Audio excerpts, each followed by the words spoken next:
Elle me disait donc, oui, alors d'abord, je vais commencer par être salarière et ensuite, j'aurai mon entreprise. Et je lui dis, mais salarière, c'est-à-dire, elle dit, hello everyone, I hope you're doing well. La leçon du jour m'a été inspirée par ma petite nièce. 14 ans déjà.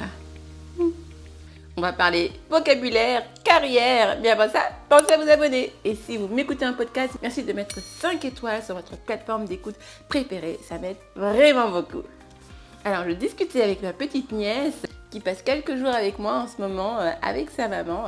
Elle me montre des dessins qu'elle fait et on en vient à parler de son plan de vie. Et oui, elle se met à me parler de son plan de vie, de son plan de carrière pour lequel elle aura besoin de l'anglais. Elle le sait et d'ailleurs, si vous en avez besoin, vous savez que c'est notre spécialité dans mon centre de formation de transformer votre niveau d'anglais.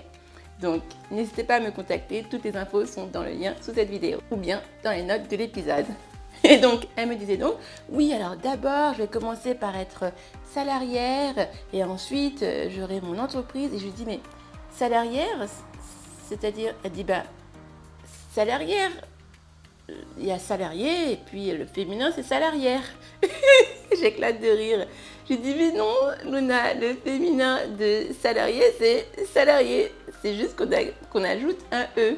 Et c'est cette erreur de français, vous voyez, même dans sa propre langue maternelle, on peut faire des erreurs, alors en anglais, qui m'a donné cette idée de leçon. Parce que cette erreur est fréquente aussi parmi vous, les francophones qui essayent d'améliorer leur anglais. Vous dites salary pour salarié.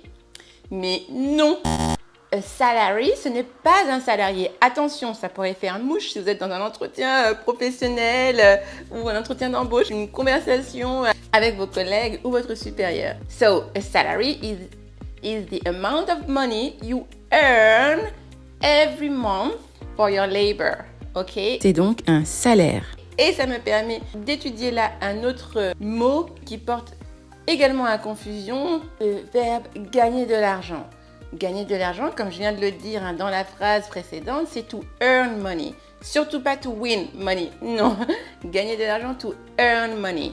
Voilà la définition de salary. Et comment dire un salarié alors? Eh bien, un salarié se dit un employee.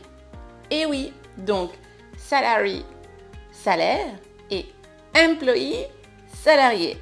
Dites-moi en commentaire, est-ce que vous faisiez l'erreur? Est-ce que vous aviez déjà fait des confusions? Et bien sûr, pratiquez en faisant des phrases d'exemple. Vous pourriez faire une ou deux phrases très simplement en utilisant salary et employee. Je vous attends en commentaire. En plus, vous savez que je les lis tous et que je vous corrige si besoin. Alors, profitez-en. Et si ce n'est pas encore fait, merci de vous abonner, de liker et de partager pour aider encore plus de monde en anglais. Have a nice day or a nice evening and see you soon. Bye bye.